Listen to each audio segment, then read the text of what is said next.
Bueno, bienvenidos a todas y todos. Vamos a comenzar con el taller denominado Aves marinas y mamíferos marinos, nuestros impactos y cómo vamos en su conservación. Esto está en el marco del Congreso de Ciencias del Mar, año 2021, y vamos a tener en esta jornada dos presentaciones. La primera a cargo de Cristian Suazo, que les va a estar conversando y hablando sobre conservación de aves marinas, y luego una presentación de Frederick Toro, que él estará presentando la conservación de mamíferos marinos. Dejo a Claudia Andrade, que ella es presidenta de la Sociedad Chilena de Ciencias del Mar, que se va a dirigir a ustedes. Adelante, Claudia. Gracias, Patricio. Muy buenos días. Saludamos a todos los que están conectados hoy en día para dar inicio a una actividad preliminar del Congreso de Ciencias del Mar. Así que en nombre del Comité de Organización de nuestro Congreso de Ciencias del Mar y de la Sociedad Chilena de Ciencias del Mar, y también agradecer a UMAC TV de la Universidad de Magallanes, saludamos a todos, aquí a nuestro socio Cristian Suazo, con Frederick también y Patricio, quienes van a dar el inicio de esta jornada. Así que saludamos a todos los que están conectados, a los asistentes, tenemos estudiantes también escolares, así que les vaya súper en este taller, que son 2 jornadas, así que también les recordamos que mañana vamos a tener una segunda parte. Así que muchas gracias, Cristian y Frederick, y los dejamos para que puedan dar inicio a este taller de aves y mamíferos marinos. Gracias, Claudia. Bueno, comentarles muy cortito, vamos, como dice Claudia, vamos a tener dos jornadas, la del día de hoy y la del día de mañana, día domingo. Los talleres comienzan a las 9 de la mañana y tienen una duración aproximadamente de 3 horas. Aproximadamente al mediodía estaríamos terminando, a las 12 del mediodía. Las 2 jornadas, primero es una jornada al inicio con Cristian Suazo, que les va a comentar, como les comento, les va a hablar de aves marinas, y esas presentaciones aproximadamente los 2 días van a durar 1 hora y media. Y luego va a haber un receso de 10 minutos, en la cual pueden ir a tomar algún café o ir a estirar un poco el cuerpo, y luego comenzamos nuevamente las 2 jornadas con Frederick Toro, que él les va a hablar de mamíferos marinos y su conservación. Así que dejo a Cristian Suazo ahora en este momento para que comience con su presentación. Adelante, Cristian. Gracias, Pato. Nada, solamente agradecerles también la respuesta a todos por estar justamente este fin de semana. Esto literalmente es el puntapié inicial para el Congreso, ¿cierto? Porque es la primera actividad que tenemos en el marco de este Congreso 2021. Y por lo tanto nosotros estábamos sumamente interesados en poder compartir estos contenidos que tienen que ver con las aves y los mamíferos marinos. Desde nuestro prisma, obviamente, son las especies marinas por excelencia. Siempre se molesta un amigo mío que es ficólogo, pero bueno, así son las cosas para nosotros, y esperamos poder cumplir también con las expectativas de compartir el estado de lo que está ocurriendo. Y en primera instancia nosotros habíamos pensado y propuesto como objetivo, en cierto modo, revisar el estado de conservación, por ejemplo, en aguas de Chile, de lo que significan estos animales. Y resulta que primero lo habíamos pensado, por un lado, mucho más restringido en términos, por ejemplo, de la relación que tienen con pesquerías, la relación que puedan tener, por ejemplo, con otras actividades productivas también, como lo es la acuicultura, que en cierto modo son parte de los fuertes en los cuales nosotros hemos trabajado así durante largo tiempo también en nuestra investigación. Sin embargo, y gracias a la retroalimentación de quienes nos enviaron alguna respuesta a través del Drive, logramos también detectar de que no solamente hay una inquietud por entender, por ejemplo, las amenazas, sino que también la identidad de estos animales. Por lo tanto, con Fred intentamos también en esta primera jornada hablar un poco más de lo que significa, por ejemplo, una ave marina, lo que significa después la jornada, en la sesión que tiene Fred, lo que significa un mamífero marino, pero al mismo tiempo hablar un poquito de la diversidad que está dentro de estos grupos también, que tiene que ver con nuestras aguas, y luego destacar en cierto modo su rol que tienen como especies centinelas, como sensores, ¿cierto? Estos famosos termómetros del estado de salud de nuestros mares, ¿ya? Y en la jornada luego del domingo vamos a entrarnos un poco más en lo que significa lo que es, por ejemplo, sus amenazas ya como tal, y ahí sí de lleno revisar un poco más en lo que estamos trabajando mucho más profundamente, que significan, por ejemplo, algunas soluciones también. ¿Cómo lo estamos haciendo aquí en Chile con respecto al escenario también en general? Porque recordemos que estas son especies que no están restringidas solamente a nuestra agua, sino que también son conectores de países. Bueno, a mí me corresponde la sesión actual, corresponde a las aves marinas, y esto viene justamente de la iniciativa desde el equipo de la TF Chile. Nosotros somos un equipo que estamos dedicados a estudiar y promover justamente las medidas de mitigación en pesquería. También, particularmente, yo también tengo experiencia trabajando en las colonias reproductivas de los albatros. Y estamos vinculados justamente a BirdLife International y también con su partner en Chile que corresponde a CODEF. Por otro lado también está Pantalaza, que está representado por Frederick en este momento, y se ha dedicado mucho también a la investigación de mamíferos marinos particularmente, también en cierto modo con aves, y la interacción con distintas actividades productivas, incluyendo incluso el turismo, ¿ya? Tiene que ver también con algunos aspectos como los varamientos, por ejemplo, y otros tipos de fenómenos, ¿ya? Y por lo tanto, hemos decidido en conjunto proponer a la Sociedad Chilena de Ciencia del Mar y al comité organizador esta actividad, así que esperamos también poder dar a entender un poco lo que estamos haciendo y lo que está ocurriendo también en Chile. Bueno, no puedo dejar de mostrar esta imagen porque siempre tiene que ver con un trabajo que hace un tiempo atrás realicé también colaborando con mi amigo Jaime Ojeda, que tiene que ver mucho también con cómo ciertas dimensiones humanas, ¿cierto?, tienen un acercamiento profundo en lo que significan las aves marinas. Ahora, cómo nosotros, por ejemplo, nos relacionamos, cómo nos vinculamos con las aves marinas. Y claramente existen grupos humanos que han tenido un contacto muy diferente a lo que nosotros tenemos, por ejemplo, con las aves marinas. Sin ir más lejos, esta fotografía, por ejemplo, del trabajo de Martín Gusinde, destaca al pueblo Yagán, por ejemplo, realizando, sin ir más lejos, la danza del albatro, ¿ya? Es decir, parte de su cultura, también una de sus dimensiones también culturales, tiene que ver muchísimo con lo que significa la interacción con aves marinas como los albatros, que para muchos de nosotros en la actualidad son muy lejanos. Para el pueblo Yagán era parte justamente de su acervo espiritual y cultural. Sin embargo, y me gusta contrastarlo también con esto, que esto fue de hecho una postal que encontré una vez en una feria costumbrista, y resulta que es como nosotros percibimos justamente la diversidad, o cómo percibimos a las aves. Ni siquiera estamos llegando a lo que significa el concepto de ave marina, sino que cómo las conocemos nosotros, o las reconocemos a las aves. Y resulta que me llamó muchísimo la atención porque en el reverso de esta postal se refería a aves de Chile, y resulta que en buen chileno los nombres incluso en los cuales nosotros a veces reconocemos a las aves no son los adecuados. Por ejemplo, ahí hay un flamenco que es perfectamente un flamenco, un pelícano también, pero ya estamos, por ejemplo, reconociendo a las garzas que tenemos ahí abajo, el flamenco, como una grulla. Estamos asignando otros nombres también, por ejemplo, a los mismos jotes como buitres, ¿cierto? Y al caracara, ¿cierto? Al tiuque, por ejemplo, como un halcón, ¿ya? Por lo tanto, hay una lejanía, ¿cierto?, en cuanto a la interpretación de lo que significa la diversidad de aves de parte nuestra aquí en Chile. Y hay que partir por rasgos básicos, y de hecho, y preguntándonos qué significa ser un ave, qué es lo o son los rasgos característicos que definen lo que significa un ave. Y bueno, lo primero que se nos viene a la mente claramente es que poseen plumas, ¿cierto? Es un rasgo muy reconocido en ellas.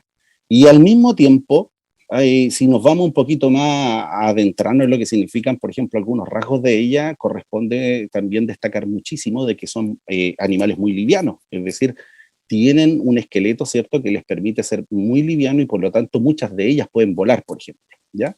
Y ahí está a la derecha el detallito del hueso neumático, que siempre, por ejemplo, cuando alguna persona, por ejemplo, consume pollo, por ejemplo, se va a dar cuenta de que estos huesos están provistos de cámaras de aire, lo cual justamente faculta esta capacidad, por ejemplo, para volar. Las plumas vienen desde hace mucho tiempo, de hecho, de los ancestros mismos de las aves, y aquí tenemos, por ejemplo, el claro ejemplo de cuando se encontró en Alemania el Archaeopteryx, que ya tenía, ¿cierto?, provisto de plumas, como se puede ver en este registro fósil, ¿cierto? Ya estaba la presencia de las plumas asociadas, por ejemplo, a la contención, ¿cierto?, de la temperatura, del calor para estos reptiles. Sin embargo, este Archaeopteryx tenía al menos 150, 145 millones de años, ¿cierto?, atrás, pero resulta que la ancestría viene un poquito, mucho más atrás, y por ejemplo el Aplocheirus, que ya tenía incluso más antiguo, encontrado en China a 160 millones de años, ya tenía rasgos justamente que son compartidos con las aves actuales, ¿ya? Lo que está en el círculo aquí arriba en el modelo de la Aplocheirus, que no medía menos de 1 metro, como 70 centímetros, resulta que ya estaba provisto de quilla. La quilla, ¿cierto?, este hueso que está en el pecho y donde se alojan los músculos, ya que posteriormente obviamente alojaban los músculos, por ejemplo, del vuelo. También a la derecha se puede diferenciar que ya estos ancestros presentaban, por ejemplo, sistema óseo, ¿cierto?, con cámaras de aire. Por lo tanto, se puede reconocer que estos son los ancestros por lo menos de hace 160 millones de años atrás, que tienen que ver con algunos rasgos que todavía las aves son características de ellas. Sin embargo, un ave es un ave, la podemos reconocer, por ejemplo, saliendo de nuestras mismas casas. Podemos ver en las ciudades, podemos ver en distintos ambientes, han poblado prácticamente todos los ambientes que existen en el mundo, pero particularmente existe un grupo que es digno de destacar, y es lo que nos reúne también en cierto modo en esta sesión, que tiene que ver con las aves marinas. Las aves marinas tienen unos rasgos bien especiales. Son especies que están adaptadísimas a vivir en el ambiente marino, que ya sabemos, por ejemplo, que es un ambiente que está, ¿cierto?, con agua que está provista de sales, ¿ya? También estamos hablando de un ambiente que puede facilitar, por ejemplo, la hipotermia, por las temperaturas que puede presentar, y por lo tanto, las aves se han adaptado con distintas características para enfrentar este desafío. En la izquierda, por ejemplo, en las dos figuras de la izquierda podemos ver a una gaviota que se está acicalando, y se está acicalando simplemente para extraer aceite. Y ese aceite lo obtiene de una glándula, que es la glándula oropigial, que está justo aquí alojada un poquito entre la rabadilla, esta zona, que es donde nacen las plumas de la cola, en la parte superior, en la parte de arriba. Es una glándula prácticamente un botoncito, que desde el alimento ya extraen justamente aceite y lo secretan a través de esta glándula para luego estar distribuyéndola ellas mismas cuando se están acicalando, ordenando las plumas y así impermeabilizar el plumaje para enfrentar justamente el ambiente marino. Aves acuáticas también obviamente lo tienen, y por lo tanto este aceite permite mantener la configuración, la arquitectura de las plumas para que no se desordenen y por lo tanto constituyan una capa que ayude, por ejemplo, a la buoyantez, es decir, a la flotabilidad de un ave cuando está posada en el agua, y obviamente también a mantener también la temperatura corporal, ¿ya? En este caso, las glándulas oropigiales, los pingüinos son de mayor tamaño, porque obviamente son las aves que por excelencia están metidas todo el tiempo en el agua, son buceadoras, y por lo tanto su glándula oropigial es de mucho más tamaño. Y a la derecha tenemos otra característica también de las aves marinas que corresponde a las glándulas de la sal, ¿ya? Son glándulas que están justamente en estos senos supraorbitales, es decir, sobre los ojos, y resulta que son unas glándulas especializadas para poder extraer desde el torrente sanguíneo el excedente de sal, porque estamos hablando de que una ave marina, por ejemplo, consume su alimento desde el ambiente marino, obviamente está ingiriendo agua también, y por lo tanto, a través de estas glándulas se extrae el excedente de sal, el cual se libera en forma líquida. Por ejemplo, aquí podemos ver, está un detalle, ¿cierto?, de las glándulas, pero el contenido salino se secreta en forma líquida, luego se evapora la porción de acuosa de esta solución, y los cristales de sal son luego liberados por esta zona. Simplemente se desprenden desde la parte superior del pico. Existe un sinfín de aves marinas, y de hecho esto es un material que luego les podemos compartir porque lo tenemos en digital para distribución, de hecho, que tienen que ver con unas guías de autorreporte que en el ATF sacamos no hace mucho, y justamente están destinadas para poder dar a entender la diversidad de especies que pueden estar vinculadas, pero en este caso particularmente están diseñadas, por ejemplo, para ciertas pesquerías, ¿ya? Nosotros subimos a bordo de barcos pesqueros, y para que los mismos pescadores puedan reconocer la diversidad de especies que está asociada a su actividad, nosotros les mostramos justamente las especies recurrentes, las especies que frecuentan estas pesquerías, ¿ya?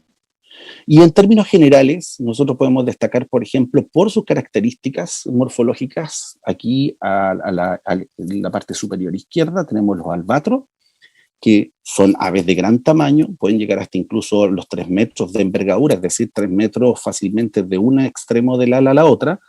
Y uno de los rasgos más interesantes que está ahí destacado con otro globito corresponde a las narinas. Estas narinas están separadas, ¿ya? Son narinas que están separadas en la parte superior del pico y están apuntando generalmente hacia arriba, ¿ya? A la derecha de los albatros tenemos los petreles, ¿ya? Y los petreles, por ejemplo, tienen otro rasgo que es bastante interesante. También estos picos que están compuestos, ¿cierto?, por estas placas, tienen otro rasgo distintivo de los albatros, que es, por ejemplo, que su tubo nasal está sobre la superficie del pico, pero en un tubo, ¿cierto?, único que está apuntando hacia adelante. Ya están unificadas, en cierto modo, en este tubo.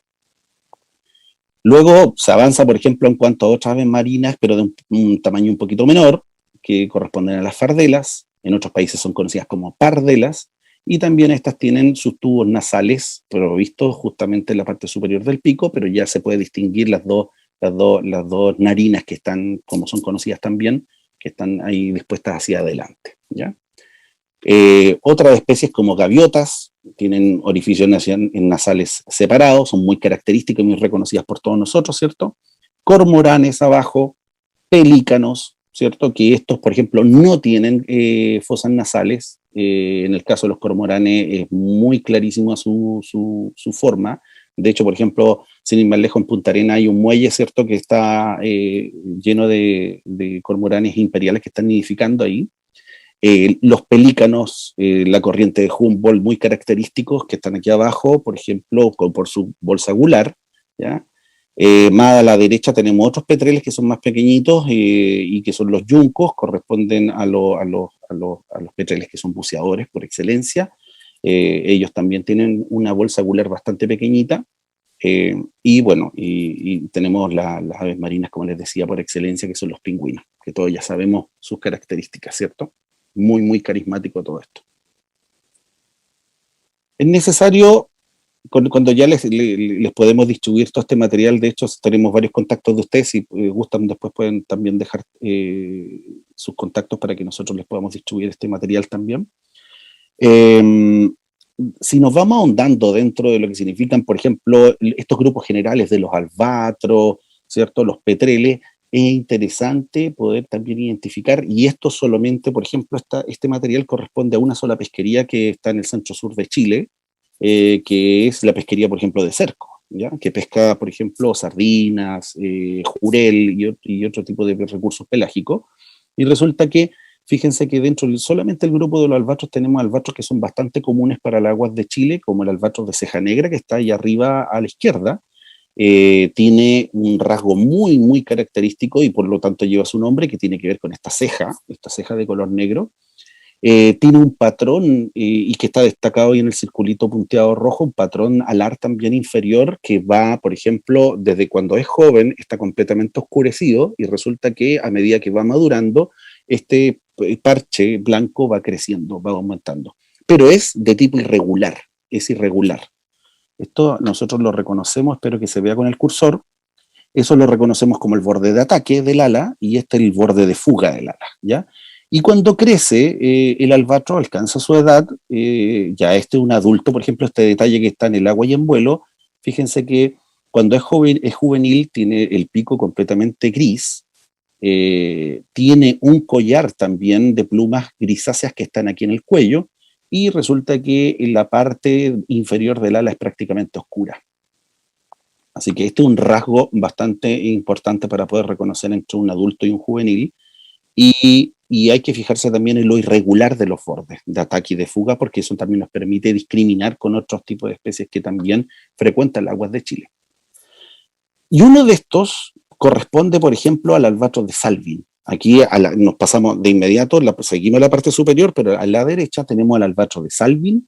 Es un visitante recurrente desde Nueva Zelanda y está íntimamente relacionado a distintas, por ejemplo, pesquerías que están distribuidas norte, centro, incluso el sur de Chile. Se ha encontrado incluso un albatros de Salvin más al sur de Cabo de Hornos, en lo que corresponde al archipiélago Diego Ramírez, que luego les voy a mostrar de eso, y donde se encontró una vez, hay un colega, Javier Arata, resulta que lo encontró posado justamente sobre la isla a un individuo que estaba de esta especie, ¿ya?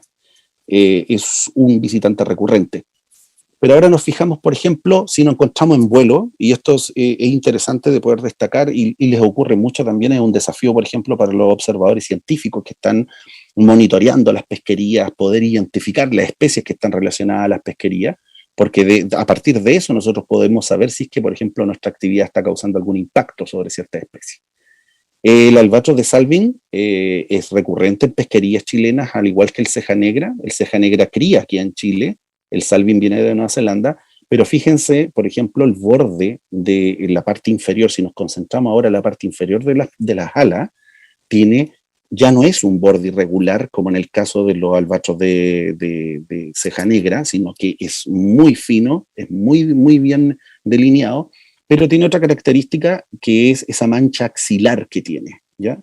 Sobre todo en pesquería los vamos a estar viendo en vuelo, en algún momento también posado alrededor de un barco, son muy numerosos, porque llegan, por ejemplo, a consumir algunos subproductos que provienen de ahí, descartes, eviscerados, distintos tipos de presas que puedan consumir, ¿ya? O de ítem que puedan consumir. Entonces, hay algunos rasgos bien interesantes en el vuelo y también cuando están posados, por ejemplo, para poder discriminar entre un albatros que es de acá y un albatros que viene desde lejos. Probablemente en las diapositivas yo sea bastante albatrocentrista, pero desde ya mis disculpas porque justamente es lo que yo he trabajado acá en el sur. Abajo tenemos otras especies de albatros que corresponden a albatros grandes, y los albatros grandes tenemos, por ejemplo, dos visitantes también que están relacionados a pesquerías chilenas, que corresponden al albatros real del sur, ¿ya? Y al albatros real del norte, ¿ya? Ambas especies que vienen también desde Nueva Zelanda. Existe una conexión muy importante en lo que significan ambos lados de lo que es el Pacífico. Luego también les voy a mostrar que incluso hay especies que vienen de otras latitudes también a visitarnos. Por lo tanto, Chile tiene un rol preponderante en lo que significa la mantención de la biodiversidad de estas especies, ¿ya? De hecho, para las aves marinas, Chile está junto con Nueva Zelanda y Estados Unidos, corresponde a uno de los top 3 en lo que significa la importancia para la conservación de aves marinas. Ya podemos ahondar luego con lo que significan estos rasgos, pero los albatros reales, simplemente comentarles que tienen una característica muy diagnóstica que significa el borde de corte que tienen en el pico, que es oscuro. Entonces uno cuando está en un barco lo puede diferenciar bien para compararlo, por ejemplo, con un albatros errante que viene del Atlántico de otro lado y que no tiene ese borde de corte oscuro. Son aves gigantescas. Comparado con los albatros de arriba, estas son realmente gigantescas que pueden medir incluso hasta sobre los 3 metros, un poquito más de los 3 metros de envergadura. Los petreles que también están en la zona de Magallanes principalmente, y de hecho tienen reproducción, por ejemplo, en territorio antártico, pero también en territorio un poco más hacia el norte, en aguas subantárticas, como por ejemplo el Cabo de Hornos, Diego Ramírez, que corresponde al petrel gigante antártico, un ejemplo, y tenemos también a otro visitante que no hemos confirmado la reproducción en Chile, pero sí que frecuenta mucho aguas del sur de Chile, que corresponde al petrel gigante subantártico, ¿ya? La diferencia, ahí está destacada, la pueden revisar después, nosotros les vamos a compartir el PDF justamente de estas fichas, corresponden a la punta justamente del pico, la coloración. Desde muy cerca se ve rojiza en el subantártico, de un color verdoso en el caso de los petreles gigantes antárticos, y resulta que a simple vista se ven, es fácil de distinguir porque esta coloración se ve muy oscura en el subantártico.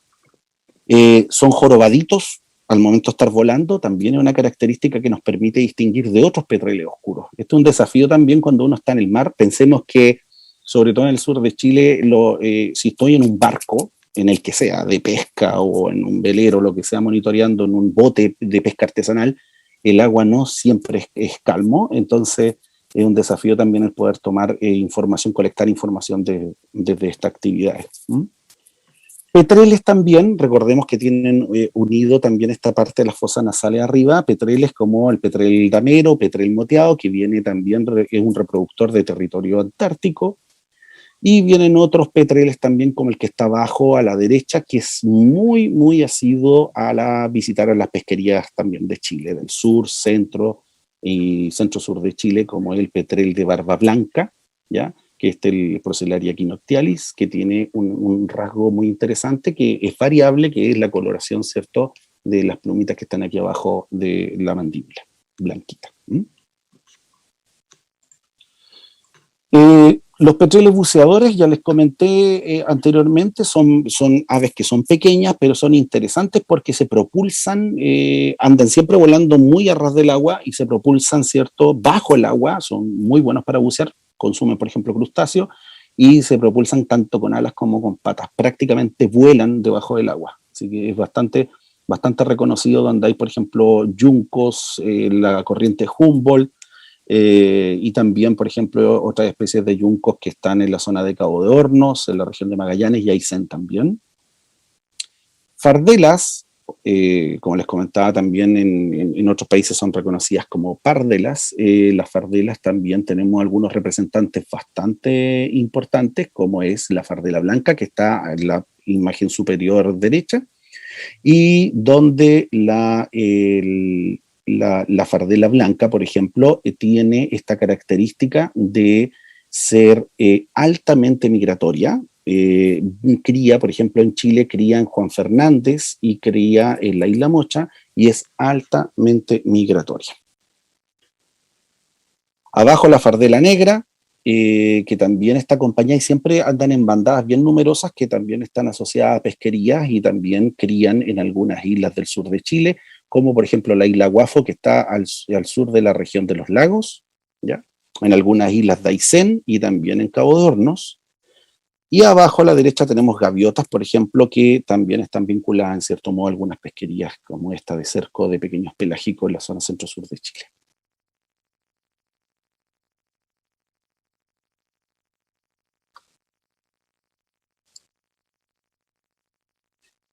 Gaviotas dominicanas, yecos que son cormoranes y cormoranes que son distintas especies que son características, como ya les dije, no tienen narinas, sino que simplemente respiran por la apertura bucal, ¿ya? El pelícanos y piqueros que tenemos en la parte superior corresponden a aves principalmente de la corriente de Humboldt, y que son aves guaneras, ¿cierto?, por excelencia, también reconocidas principalmente en la zona norte del país y centro del país. Pingüinos, abajo tenemos los pingüinos de Humboldt, ¿ya?, con su característica que tienen una sola banda que los caracteriza pectoral, y los pingüinos, el pingüino de Magallanes, que corresponde también a uno que es característico en aguas nacionales por tener estas dobles bandas en el cuello también y una bandita pectoral. Aquí no mencionamos a pingüinos, por ejemplo, como los de penacho amarillo, el pingüino rey, porque justamente esta ficha corresponde a pesquerías de la zona centro-sur de Chile. Bueno, de toda esa diversidad que puede, imagínense que solamente está vinculada a una pesquería, a una sola pesquería, resulta que las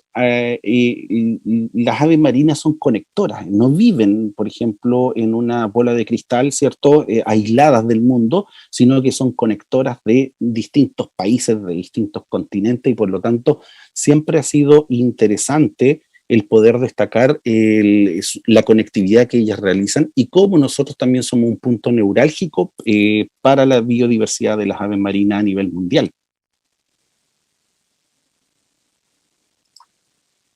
Por ejemplo, aquí llevo un ejemplo sumamente típico, pero difícil de detectar. Corresponde, por ejemplo, al hecho de que nosotros encontremos ave anillada, ¿ya? Ave anillada. Y el que está en primer plano, corresponde a un albatro errante, de hecho que tiene un anillo verde, si lo pueden ver en el tarso, ahí en la patita, ¿cierto?, en la derecha. Y esto es un registro que proviene de un observador de pesquería aquí en Chile, y resulta que este albatros errante fue anillado, de hecho, como pollo en 1993, fue anillado como pollo, y resulta que desde las Islas Georgias del Sur, estamos hablando del Atlántico Sur, en el Arco de Escocia, viaja alrededor, ¿cierto?, de la Antártica, pero también frecuenta aguas de Chile. Y esto tiene que ver con la zona de Cabo de Hornos, justamente donde estaba al lado de un barco pesquero, consumiendo y compitiendo ahí también por algunos tipos de descarte y presas que provienen como subproductos de estas pesquerías. Se sabe incluso que los juveniles también pueden estar acercándose a aguas nacionales, y por lo tanto es muy interesante tener el ojo puesto en las aves que están, por ejemplo, anilladas, pero también existen otras tecnologías a mano que permiten dilucidar los patrones de distribución de estas especies. De hecho, lo que vemos acá corresponde a un juvenil de la misma especie, del albatro errante, y resulta que esto es el registro de puntos de distribución satelital de 15 juveniles que se distribuyeron, ¿cierto?, desde las Georgias del Sur, que es donde están los puntitos rosados, cada un color corresponde a un individuo, y fíjense cómo los albatros errantes, a medida que son jóvenes, que están dejando la colonia por primera vez, se dispersan alrededor, ¿cierto?, del continente antártico, pero al mismo tiempo van conectando distintas aguas jurisdiccionales de todos los continentes, es decir, prácticamente todos los continentes, ¿cierto?, del hemisferio sur. Por lo tanto, es sumamente interesante el tener en cuenta los patrones de distribución de los adultos, pero también de los juveniles. Y fíjense que Chile, ahí mismo va llegando de color verde, no está exento de las visitas de este tipo de especies. Otro visitante que tenemos también en aguas nacionales corresponde a uno que está críticamente en peligro, que de hecho está reconocido como una de las especies, pero con más necesidad en conservación, porque tiene un tamaño muy reducido y una expectativa también de sobrevivencia muy baja. Corresponde al albatros de las antípodas, principalmente nidificando en la isla Antípodas en Nueva Zelanda, ¿ya?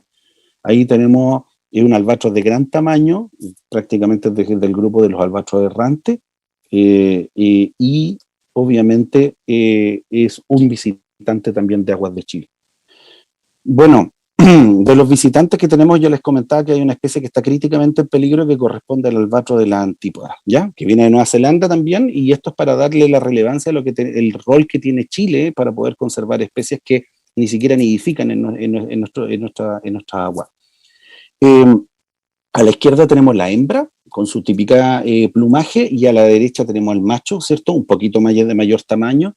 Algunas diferencias, los albatros principalmente tienen coloraciones muy similares, pero resulta que difieren algunas especies, sobre todo en este grupo de los errantes, en los patrones de coloración, ¿ya? Entonces, el de la derecha tenemos a los machos, que son muy grandotes y viajan justamente desde Nueva Zelanda hacia aguas de Chile. Si nosotros, y de hecho estábamos revisando esta misma especie junto con colegas del Departamento de Conservación de Nueva Zelanda para apoyar un poco el sistema de clasificación de especies de Chile. De hecho, la hemos propuesto desde el año pasado para que sea reconocida en Chile como una especie en peligro. Fíjense el seguimiento satelital que han realizado desde Nueva Zelanda de esta especie. Aquí está concentrado justamente en lo que significa la antípoda. Aquí está la isla norte de Nueva Zelanda, la isla sur de Nueva Zelanda, y aquí está justamente las antípodas, de donde los machos, que tienen un patrón mucho más desordenado, llegan mucho más al sur, y estos son datos, de hecho, del año 2019, tienen una distribución directamente también hacia aguas nacionales. En el color ya más rosado corresponde a fucsia, corresponde a las hembras que tienen un patrón un poco menos en una banda latitudinal más restringida, y en verde tenemos también algunos juveniles, que fíjense que también se pierden hacia Australia, pero también tienen viajes de visita hacia aguas nacionales. Si nos vamos más fino en lo que significan estas visitas de los albatros de la antípoda, por lo menos hasta mayo del 2020, y esto es parte también de lo que han generado nuestros mismos colegas desde Nueva Zelanda, desde esta isla. Fíjense también las coloraciones de la ocurrencia de esta especie en aguas jurisdiccionales de Chile. De hecho, los puntitos azules corresponden a los machos, y los puntitos ya de color naranjo o rojo corresponden a las hembras, donde, de hecho, aquí en la parte superior están desventuradas, o sea, están visitando Chile desde la parte mucho más al norte, y fíjense en esta zona entre el sur de Chiloé, ¿cierto?, Aysén y Magallanes, donde las hembras del albatros de la antípoda están, ¿cierto?, visitando aguas nacionales con mucha ocurrencia, ¿ya? De hecho, nosotros en este ejercicio que hicimos junto con estos colegas de Nueva Zelanda, revisamos también el caso de los anillos que se han recuperado de esta especie en Chile, y resulta que muchos de estos anillos han sido recuperados desde eventos, por ejemplo, de captura incidental, donde la gente, los pescadores de repente los recuperan para dejarlos, ¿cierto?, como souvenir, como un recuerdo. Y de hecho el que está ahí a la derecha corresponde a un registro que no estaba descrito en la literatura, que corresponde por lo menos al menos a un evento de captura incidental cerca de la isla del archipiélago Juan Fernández durante el año 2010, ¿ya? Y este es un tema bastante interesante porque ha existido siempre la duda si es que esto corresponden a eventos de captura incidental, es decir, que accidentalmente un albatros que ha enganchado, por ejemplo, en un anzuelo cuando quiso obtener una carnada de ese anzuelo y murió ahogado, o bien corresponden a eventos de captura intencional, que ese es otro tema también y un desafío también en Chile y en muchos países. De hecho, ya en el pasado, en el año 2000, se supo de algunos eventos de aves que habían sido, ¿cierto?, muertas por actividades pesqueras para simplemente obtener los anillos, ¿cierto?, que pueden ser, por ejemplo, de color metálico, o también algunos de colores que son de tipo plástico, donde en la zona centro-sur de Chile de hecho se publicó una nota acerca de este tipo de fenómeno, donde albatros de ceja negra, pero no los que se nidifican en Chile, han sido capturados intencionalmente, por ejemplo, albatros de ceja negra que han venido desde colonias de Nueva Zelanda y desde Australia, e incluso petreles subantárticos, gigantes subantárticos que han venido del Índico Sur, de islas que son, ¿cierto?, territorio de Francia, y han sido recuperados los anillos en la zona centro-sur en localidades costeras. Por lo tanto, es un desafío también para el tema, todo lo que significa educación también, acerca de la importancia que tienen estas marcas, estos anillos, para poder hacer seguimiento a largo plazo, porque sobre todo se trata de especies que son longevas.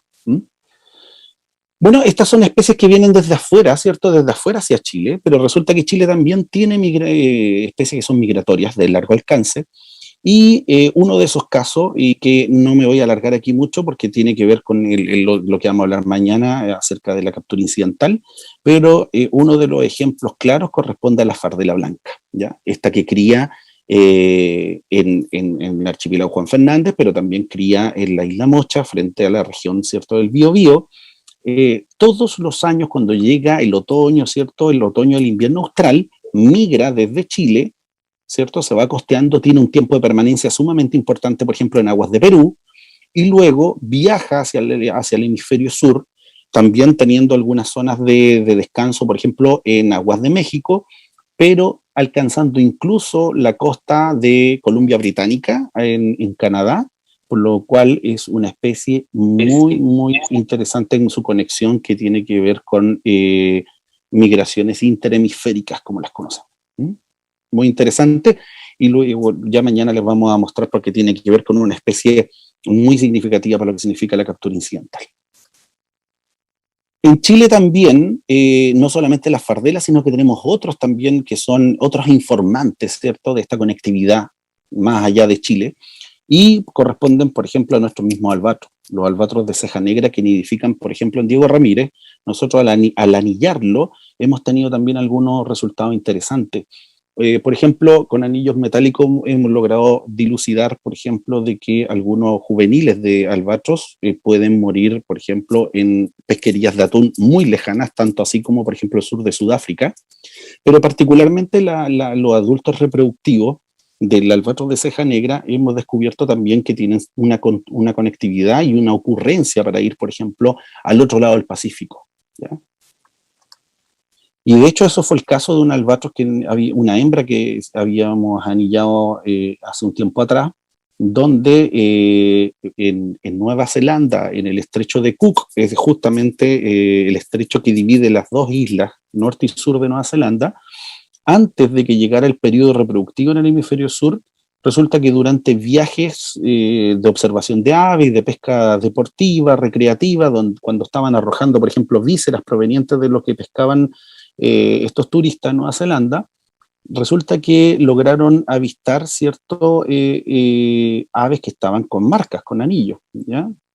Típico, los albatros siempre consumen lo que significan estos restos de viscerado, por lo tanto, en estos viajes de turismo lograron detectar justamente en vuelo un albatros que venía anillado, ¿cierto?, desde Chile, y ahí se empieza a activar inmediatamente los contactos entre ciertos colegas para ver de dónde viene ese color, de dónde vienen esos códigos, y de hecho nosotros los bautizamos con la R porque cuando uno está anillando, en lugar de la D de Diego Ramírez, es muy fácil confundirlo, por ejemplo, con otro tipo de letra, y por lo tanto la R de Ramírez quedó, y esta es una hembra que ha sido avistada en este mismo tipo de actividad y en el mismo estrecho de Cook en temporadas distintas. Por lo tanto, no es algo accidental, sino que ya hay luces de patrones de ocurrencia, ¿cierto?, de viaje migratorio, y donde estos albatros pues, están visitando el otro lado del Pacífico.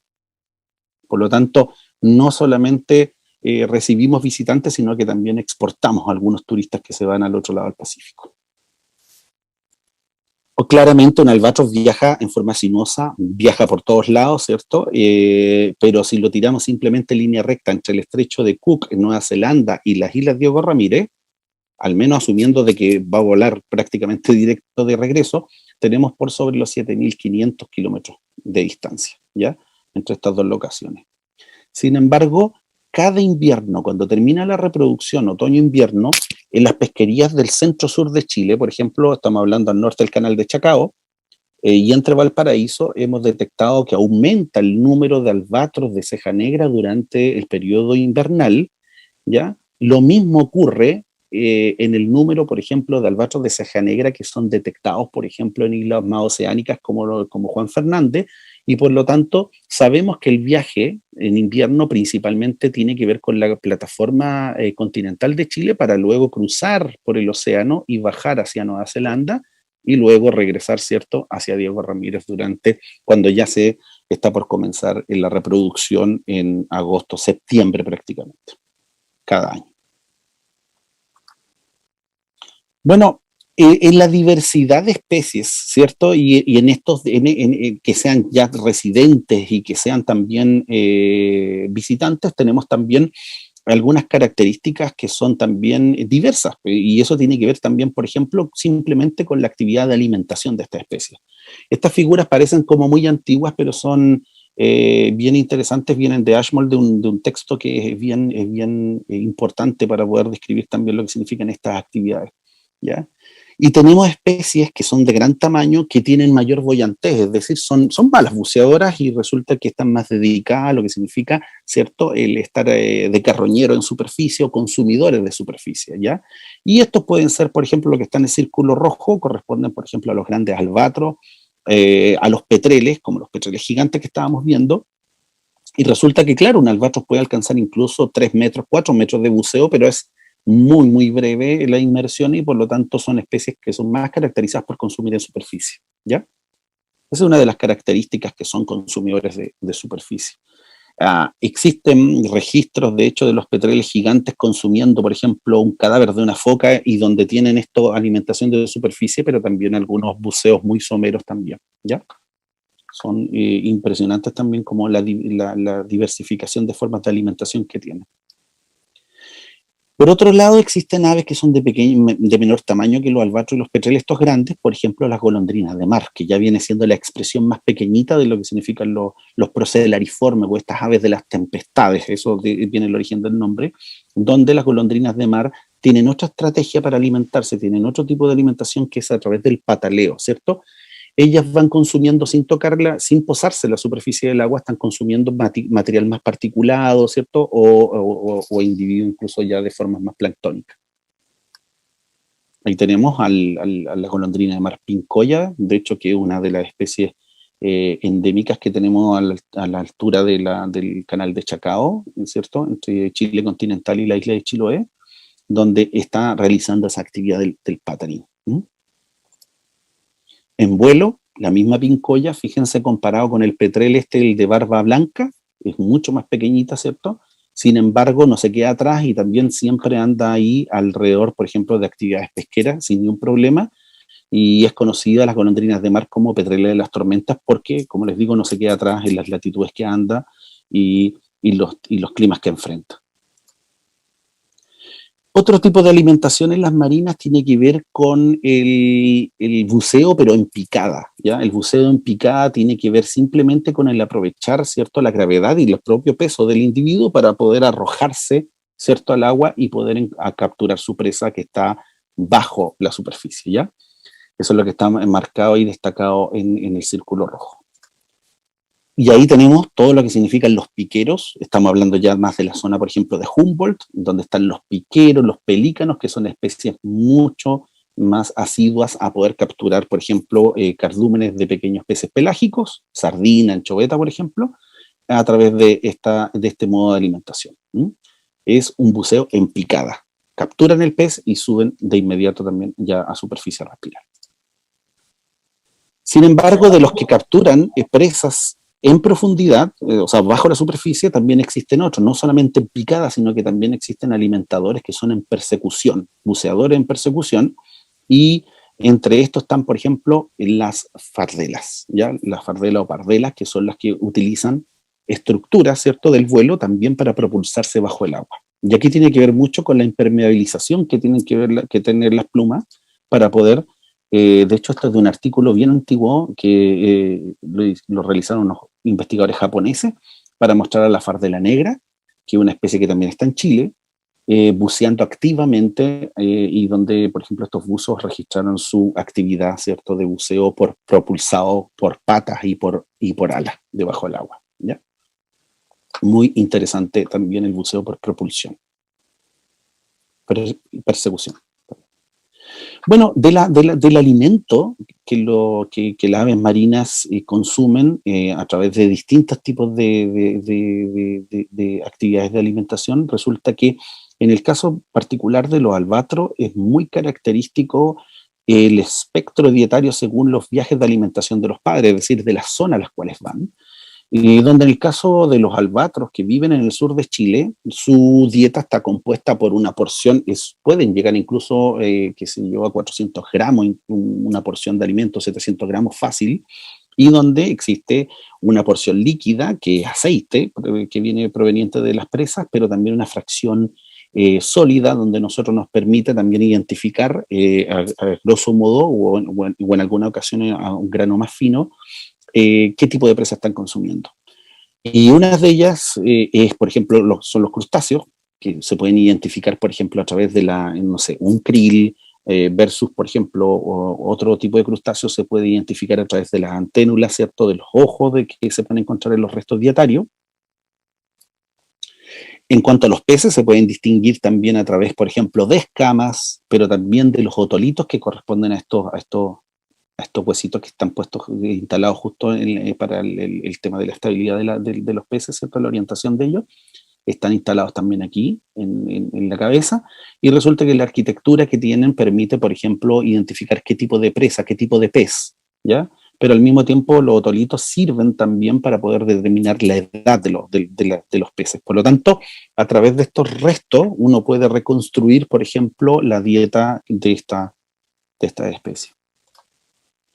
Y en el caso de los albatros, particularmente es interesante el consumo, por ejemplo, de calamares. Tenemos albatros que son muy, muy asiduos a consumir calamares en aguas que tienen que ver principalmente también con el Frente Polar Antártico, y donde aquí tenemos también la posibilidad de recuperar desde los regurgitados, por ejemplo, los picos quitinosos que vienen de los calamares y los cuales permiten, por ejemplo, a través de la forma de ellos, de la mandíbula superior e inferior, permiten, por ejemplo, identificar qué tipo de calamar fue el que consumió este albatro, pero al mismo tiempo a través de algunas mediciones que podemos obtener también de estas mismas mandíbulas, ¿cierto? Podemos reconstruir, por ejemplo, el peso que tenía esta presa, el peso, la longitud también del manto, y por lo tanto se puede ahondar aún más, por ejemplo, en identificar si estas presas eran juveniles, si eran adultas, ¿ya?, de los calamares, y los cuales están relacionados también a distintas profundidades. O sea, hay bastante trabajo detectivesco que se puede hacer también proveniente de este tipo de contenidos estomacales. Esto también es un esquema que no es nuevo, claramente, pero permite también identificar cuáles son las características también que tienen que llevan, ¿cierto?, cuáles son los rasgos de historia de vida que facultan a especies, por ejemplo, oceánicas, como albatros, como petreles, a vivir, ¿cierto?, en este ambiente, que no es difícil vivir en él, pero que también al mismo tiempo es un arma de doble filo, porque estos rasgos que definen la vida, ¿cierto?, la historia de estas especies, también permiten que sean muy frágiles a los impactos nuestros, a los impactos humanos. Permiso. Y esto, por ejemplo, tiene que ver mucho con la relación que existe de especies que son marino-costeras, que están aquí a la izquierda, pero fíjense cómo las especies de gran tamaño que se van moviendo distantes desde, por ejemplo, de la costa para poder alimentarse, resulta que en ellas aumenta el costo inmediatamente al tener que realizar estos viajes de alimentación, aumenta el costo de tener crías, ¿ya? Y por lo tanto la fecundidad, la cantidad de crías que voy a tener está en forma inversa, es decir, mientras más grandote va a ser el ave marina, por ejemplo un albatros grande, la fecundidad llega prácticamente a la mínima expresión, que es un solo huevito, es decir, los albatros, ¿cierto?, y los petreles tienen la capacidad de poder tener en su temporada reproductiva un solo huevo, es decir, un solo pollito, el cual de hecho es irreemplazable por el costo energético que esto conlleva. Si muere uno de los papás, también se pierde la nidada, porque un solo papá no puede sacar adelante la nidada. De hecho, una de las características de los albatros y los petreles es que tienen un cuidado biparental. Los dos papás tienen que estar trabajando para sacar adelante a esta única cría. Si se cae el huevo, por ejemplo, del nido, también es fatal, porque como les comentaba, no se puede recuperar. Y uno de los escenarios que es cercano para mostrar justamente este desafío reproductivo corresponde, aquí tenemos Sudamérica, a la derecha, ¿cierto? Sudamérica, y tenemos justamente la estrella azul, tenemos lo que significa la sección norte del Paso Drake, y en la estrella azul tenemos lo que es el archipiélago Diego Ramírez, ¿ya? Y el archipiélago, bien digo, de Diego Ramírez está aquí definido a la izquierda abajo, en su detalle ya un poquito más acabado, donde tenemos uno de los mayores ejemplos de reproducción de los albatros que tenemos en Chile, ¿ya? Aquí está la vista general del archipiélago. Estamos hablando de los 56 grados de latitud sur, y es un sitio predilecto para la cría de albatros, porque está en un punto medio entre la plataforma continental de Sudamérica, pero también a muy poco vuelo también de distancia de la península antártica, por ejemplo. Ahí tenemos un detalle, de hecho aéreo, de los censos aéreos, donde nosotros hemos realizado también investigación de lo que significa la actividad reproductiva de los albatros sobre el archipiélago, sobre la isla Diego Ramírez, y cada uno de los puntitos blancos que se ve ahí corresponde a un adulto que está sentado sobre el nido incubando el huevito, ¿ya? Estos censos, de hecho, se realizan preferentemente en octubre, que es cuando se encuentran muchos más individuos criando sentados en el nido. Entre las especies que tenemos reproductivas en este archipiélago, tenemos al albatros de ceja negra, que es la principal especie nidificante en la zona. Es uno de los albatros más emblemáticos en los mares del sur, ¿ya? Y es uno de los más asiduos también a interactuar con las pesquerías, ¿ya? En el archipiélago, por lo menos en Diego Ramírez, estamos alrededor, hasta el último censo que se ha realizado el conteo, por lo menos un poquito de estar sobre los 55.000 parejas que existen reproductivas en esta zona. Por otro lado, está el albatros de cabeza gris, es el otro albatros que tenemos nidificante en Chile y que prácticamente en forma exclusiva está criando en Diego Ramírez. En Ildefonso, en otra isla un poquito más norte, hay como unas 4 parejas o 5 parejas, y resulta que esta especie es casi exclusivamente está nidificando en Diego Ramírez, por lo menos debe estar con unas 18.000 parejas también criando acá en el sur de Chile. El albatros de cabeza gris, ¿ya? Fíjense ahí, tienen su único huevito, están criando, tienen esta forma, ¿cierto?, de torretas, ¿cierto?, de su nido. Obviamente estamos hablando de un ambiente donde existen nevazones, donde hay constantemente, por ejemplo, viento muy fuerte, mucha exposición a bajas temperaturas, granizos, que son muy importantes también las granizadas que caen en esa zona.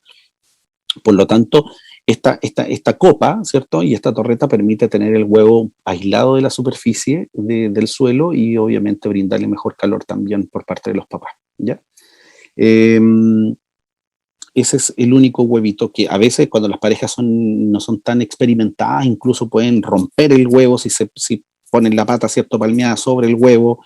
A veces en el recambio, porque ellos tienen que ir turnándose también entre los papás para poder ir a comer, ¿cierto? Y estar brindándole calor, incubando. Resulta que de repente en una simple operación que es el intercambio de pareja, pueden botar también el huevito fuera del nido. Así que es un tema bastante sensible lo que significa la cría para esta especie.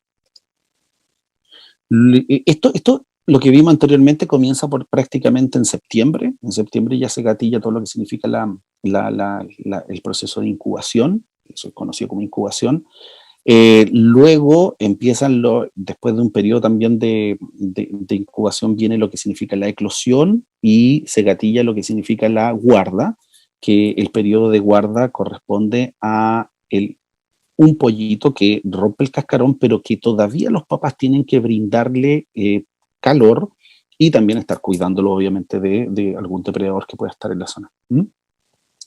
Por lo tanto, los papás, al igual que en la incubación, siempre se va a quedar uno con el pollito y resulta que realizan estos intercambios de estos relevos para poder quedarse con el pollito.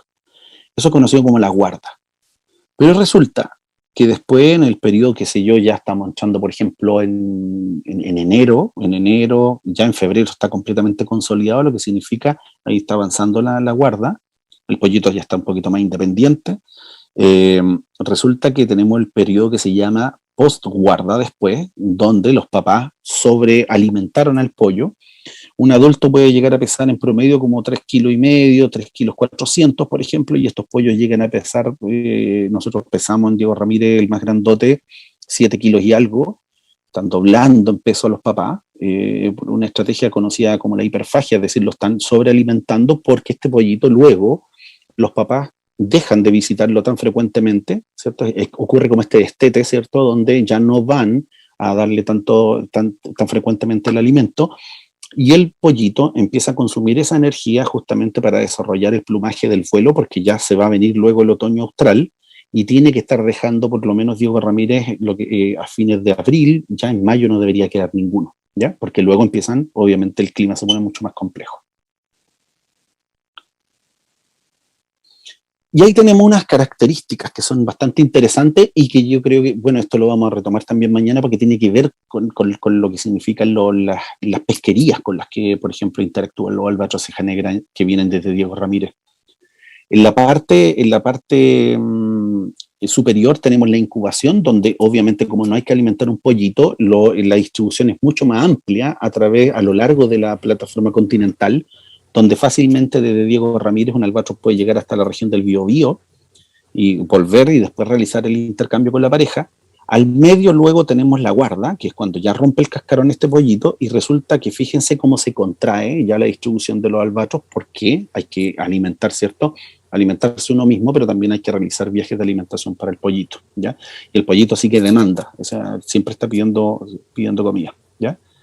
Y luego, en el periodo de la posguarda, ya con un pollo que es independiente, que ya no hay que cuidarlo, estar sobre el pollo, ambos papás van a buscar alimento y van intercalándose en la entrega de alimento, a veces incluso pueden estar al mismo tiempo, y aquí ya el patrón también se amplía, tanto para la plataforma continental, alrededor de las islas de Diego Ramírez, pero también hacia lo que significa el frente polar y la península antártica.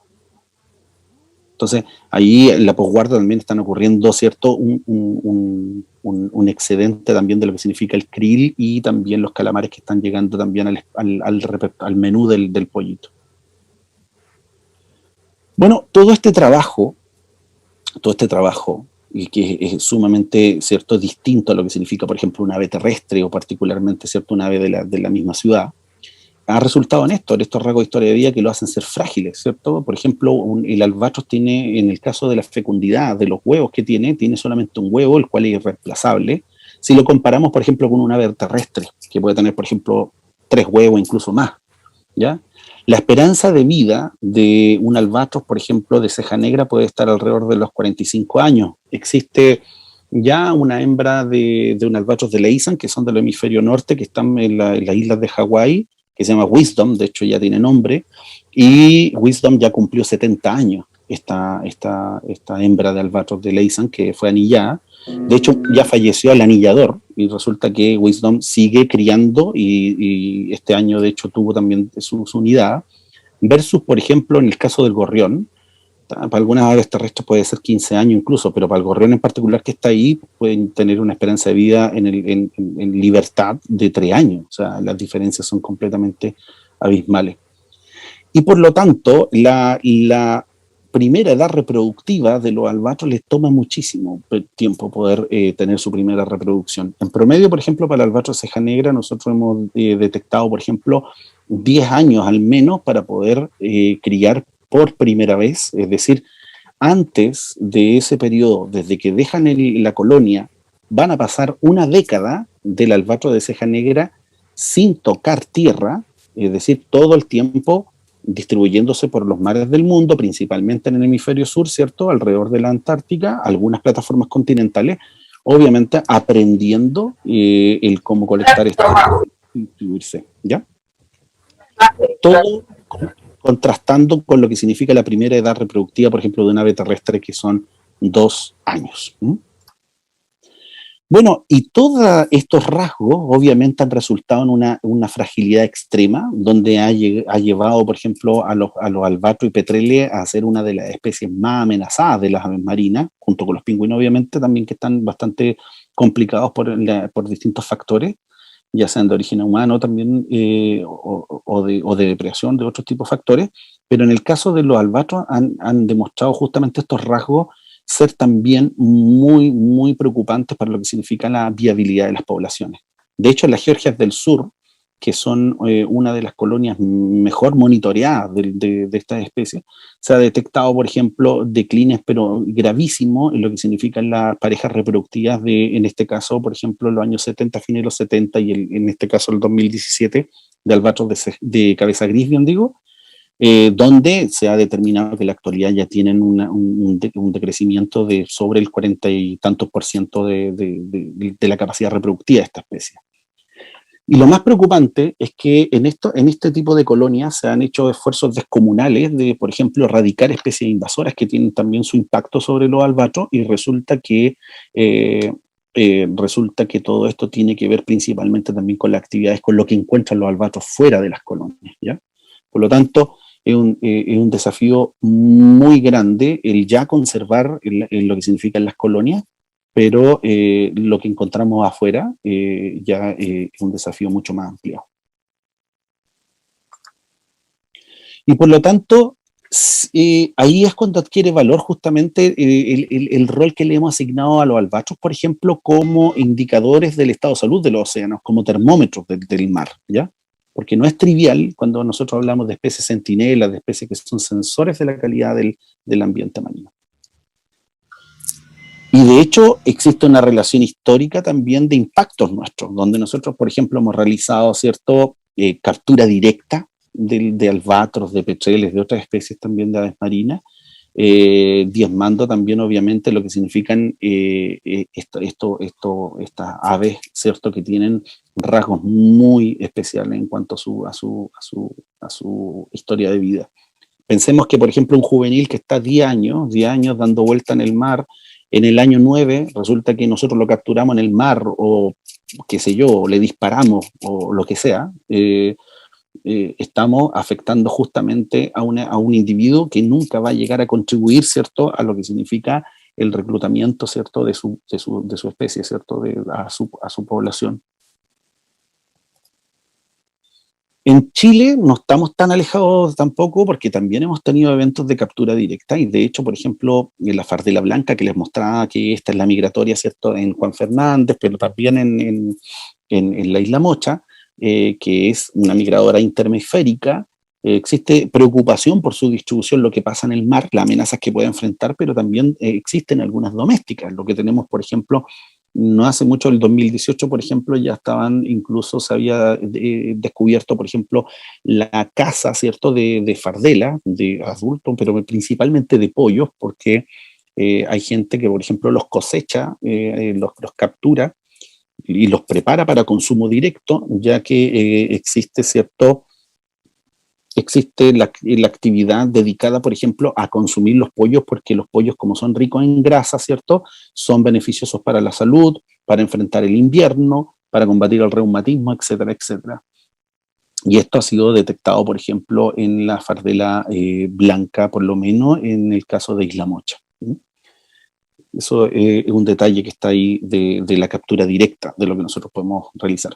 Más allá de, por ejemplo, de querellarse o lo que ocurra, por ejemplo, con los responsables, actualmente existe un plan, ¿cierto?, para la gestión, está en preparación para la gestión, ¿cierto?, y la conservación de esta especie, que está catalogada justamente hasta ahora como en peligro en Chile, y donde se están incorporando estos aspectos también, que tienen que ver con prácticas también de comunidades locales, que es un desafío poder enfrentar. Otros de los impactos más importantes también que existen sobre la viabilidad de especies, estamos hablando de las colonias, por ejemplo, corresponden a la especie invasora, ¿ya? Especies que son asistidas justamente por la distribución, ¿cierto?, del humano, y van de la mano nuestra y causan estragos también en las colonias. Albatros que han crecido, ¿cierto?, casi sin presencia de depredadores, enfrentan, por ejemplo, el impacto. Primero se pensaba que los grandes roedores, como la rata noruega, el guarén, ¿cierto?, o una rata, el ratus ratus, podían tener impacto sobre, por ejemplo, algunas especies de albatros y petreles, tanto que crían en superficie, como algunos petreles pequeños también que crían en cuevas o fardelas también. Pero resulta que con el tiempo, y esto en la isla Gough, me parece, o Marion, que están en el Atlántico Sur, se descubrió, por ejemplo, de que las pequeñas músculos, las lauchitas, cuando andan, ¿cierto?, en grupo, también atacan y literalmente comienzan a comerse vivo a los pollos de albatro, ¿ya? Es un pollo de albatro errante, donde empiezan a atacar las partes blandas. Muchos atacan, por ejemplo, la parte, ¿cierto?, de la corona, aquí en la cabeza, también a desgastarle, pero sobre todo en las partes blandas de la cloaca, por ejemplo, para poder consumirlos prácticamente vivos. Existen, por ejemplo, artículos donde ya se ha hablado que en una sola noche pueden consumir literalmente completo un pollo.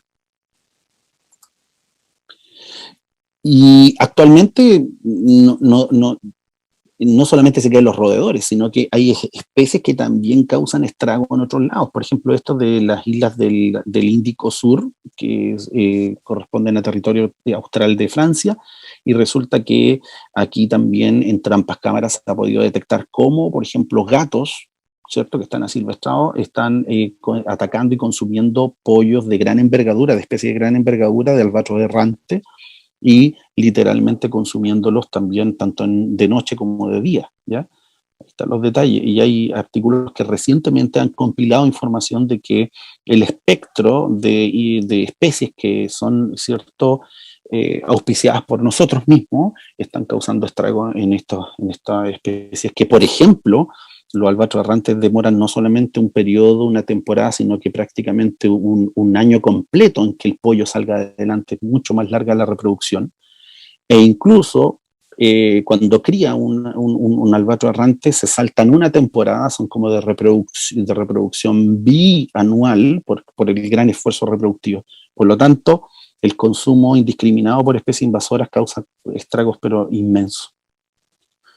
En Chile, nosotros, en relación también a cómo nosotros vamos ayudando, ¿cierto?, a esta especie a causar su impacto en algunas aves marinas, en Chile nosotros, de hecho, en la región de Aysén una vez también publicamos un trabajo donde comúnmente los pescadores, por ejemplo, distribuían perros y gatos cuando salían a las faenas de pesca. Por ejemplo, la región de Aysén es bastante difícil, ¿cierto? Hay complicaciones logísticas para poder realizar la pesca, y por lo tanto los pescadores, por ejemplo, se instalaban en ranchos, ¿no es cierto?, estas ranchitas en una determinada isla donde, por ejemplo, haya acceso a agua dulce, y a partir de esa ranchita ellos podían tener viajes, ¿cierto?, de pesca para ir a capturar, por ejemplo, qué sé yo, merluza, congrio, incluso buceo, cualquier otra actividad. Siempre y generalmente acompañados, por ejemplo, de perros. Y los perros los llevaban, o gatos los llevaban justamente con el argumento de que estos animales protegían, por ejemplo, los víveres de estas ranchas, que ellos dejaban en estas ranchas, contra, por ejemplo, ratones, ¿cierto? Y por lo tanto, siempre andaban con perros, y nosotros, por lo menos en un periodo discreto, encontramos, por ejemplo, 10 islas con perros que estaban abandonados en estos islotes, donde alguna vez hubo, por ejemplo, reproducción de pingüino Magallanes, por ejemplo. En la imagen de abajo de la derecha pueden ver también que incluso quedaban en algunas islotes, quedaban parejas de perros, ¿cierto?, de perro adulto, y por lo tanto ya habían nuevas camadas de perros que también estaban ya adueñados de lo que significan esas islas. Y de hecho, encontramos también en esa misma actividad, encontramos justamente pingüinos, por ejemplo, que prácticamente estaban faenados. Los perros también, por ejemplo, en las fecas presentaban restos también de pluma y algunas trazas, ¿cierto?, de consumo de aves marinas. Y estos pingüinos, obviamente, también, además, esto tiene que ver con otro factor, además de llevar a perros o gatos, ¿cierto?, a las colonias, también tenía que ver con el uso de aves marinas, por ejemplo, para consumo directo, o bien para carnada también, que se ha detectado también en la zona sur de Chile y en otros lugares. Otro ejemplo también que tiene que ver con algunas con especies también invasoras, tiene que ver, por ejemplo, con el islote albatros. Ahí no se nota muy bien, pero está en el seno almirantazgo, en lo que está en azul, el seno almirantazgo al interior, ¿cierto?, en Tierra del Fuego, donde este islote albatros corresponde a la única de las colonias que tenemos, ¿cierto?, en los canales. No está distribuida. Chile tiene 6 colonias reproductivas de albatros de ceja negra, y esta es la única que está en aguas protegidas, ¿cierto?, en aguas interiores.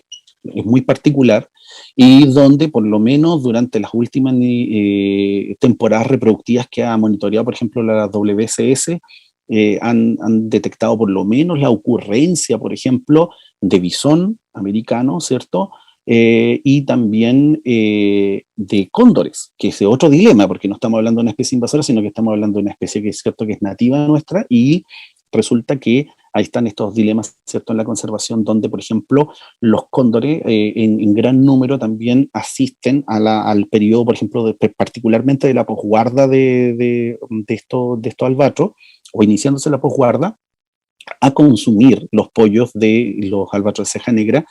Es una colonia que no es muy grande, ¿ya? Estamos hablando de 50 nidos probablemente, y donde los cóndores literalmente se consumen todas las nidadas completas. Todavía me parece que no está muy claro el impacto, por ejemplo, de los mismos bisones, pero los cóndores claramente visitan esta isla, este islote en estos periodos, pero en gran número, ¿ya? De hecho, esto proviene de los mismos informes también de la WSS, donde pueden ver cada flecha indicando.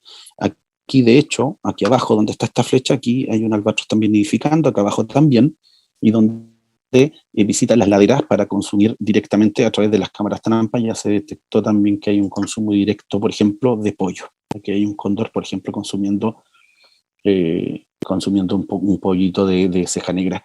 Por lo tanto, tenemos la presencia, por ejemplo, sobre todo en esa zona del bisón americano, que se puede también comprobar también el impacto de esta especie, por supuesto, y es muy probable que tenga cierto un rol preponderante también en el impacto sobre la nidad de albatros de ceja negra en esta zona, pero aquí tenemos otro, como les digo, un dilema bastante importante. Otra de las amenazas, porque primero están las invasoras, ¿cierto? Y el consumo directo, las invasoras también, pero la contaminación. Y nosotros estamos muy acostumbrados, por ejemplo, a hablar de la contaminación, ¿cierto? Por hidrocarburos, ¿cierto? Por todo lo que hemos visto. Magallanes no está ajeno de eso, aves marinas también en la región del Biobío, en la región de Valparaíso también han sufrido el impacto, ¿cierto?, de donde hay actividad industrial y portuaria, obviamente, o tránsito, por ejemplo, de buques tanque. Algunas que no han sido tan documentadas, como en Aysén, por ejemplo, sí han sufrido el impacto, por ejemplo, de derrames, ¿cierto? Y por lo tanto es uno de los factores que ha afectado a especies, por ejemplo, de la corriente Humboldt, principalmente también pingüinos, obviamente porque están buceando mucho contacto, ¿cierto?, con el agua, pero resulta que también existen otros impactos, otras contaminaciones, ¿cierto?, otras contaminaciones. Y una de estas corresponde, por ejemplo, a la contaminación lumínica, ¿ya? En la contaminación lumínica, donde, por ejemplo, en el mapa no se ve bien, pero se los podemos compartir luego un artículo que de hecho tiene que ver con uno de los casos más interesantes que ha existido en el último tiempo en Chile, que tiene que ver con la contaminación lumínica, sobre todo su impacto en especies que son volantonas, ¿cierto? Están dejando el nido por primera vez, y también adultos de, por ejemplo, golondrinas de mar, en la zona norte del país, en Arica, en Iquique, ¿cierto? Estas especies que nidifican, ¿cierto?, en el desierto, al trasladarse hacia el mar, encuentran, ¿cierto?, toda esta trampa lumínica de los asentamientos humanos de las grandes ciudades que están también en el borde costero, y ocurren todos estos fenómenos, las caídas o fallout, que son conocidos también, de caídas. O sea, de hecho, por ejemplo, en Arica me parece que en un estadio de fútbol, por ejemplo, se han encontrado cientos de individuos también, en las costaneras también se han encontrado. Yo creo que me parece que dentro de los asistentes también hay gente que trabaja en ONGs que tienen que ver con esto, así que sería interesante también verlo. Yo no hablo justamente desde lo que he visto nomás, pero sí sabemos que es un fenómeno crónico.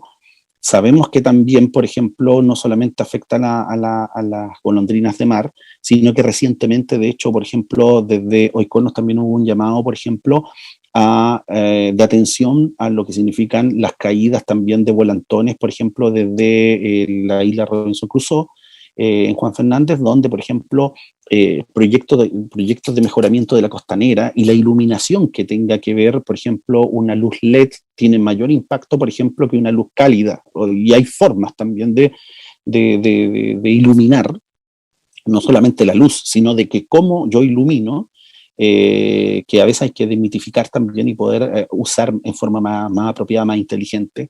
Y resulta que a veces, por el embellecimiento aparente de lo que significan por parte de algunas autoridades locales, ¿cierto?, del borde costero, puede causar bastante impacto, ¿cierto?, en la caída de estas aves, y resulta que hay obviamente impactos, por ejemplo, de lo que viene después, o sea, por ejemplo, el ataque de perros, atropellos, etcétera. Eso es con respecto a la contaminación lumínica, y ahí fíjense cómo cómo es consistente este rol que tiene, pero en distintos escenarios, ¿cierto? De nuestros impactos en cuanto a lo que significa este rol de termómetros del estado de salud del mar. Y otro de las características también que tienen que ver con contaminación tienen que ver, por ejemplo, con los desechos sintéticos que nosotros, ¿cierto?, arrojamos, ¿cierto?, desde la costa, desde los ríos, desde todo lo que significan nuestros desechos. Y uno de esos tiene que ver, por ejemplo, con plásticos, ¿cierto?, fibras y otro desechos sintéticos. Y este es un ejemplo interesante de colegas justamente de la Católica del Norte, que tiene que ver con las densidades que hay, ¿cierto?, de, por ejemplo, microplásticos que han muestreado, ¿cierto?, en la zona marítima, desde, por ejemplo, la región de Valparaíso, en adelante, ¿cierto?, incluyendo, por ejemplo, Juan Fernández, aquí desventurado un poco más al norte, pero particularmente como está en la foto, la isla Saligome, donde se han encontrado pero unas cantidades pero abismales, ¿cierto?, de plásticos, ¿cierto?, de materiales de pesca también, porque tiene que ver justamente a una zona ya caliente de lo que significa uno de los giros oceánicos, ¿cierto?, donde esta baja, ¿cierto?, de energía permite que se acumulen, ¿cierto?, material muy fragmentado, producto, por ejemplo, de la radiación, producto de la salinidad, ¿cierto?, y del efecto mecánico en esta zona. Y por lo tanto las aves tampoco están exentas de aquello. Así que aquí, por ejemplo, hay detalles que nuestros mismos colegas han descrito para esa zona, y resulta que es impresionante cómo, por ejemplo, aves marinas pueden interactuar utilizando, por ejemplo, material sintético como material de nidificación, lo cual tiene el riesgo, obviamente conlleva el riesgo de estrangulamiento, el consumo de fragmentos plásticos, ¿ya?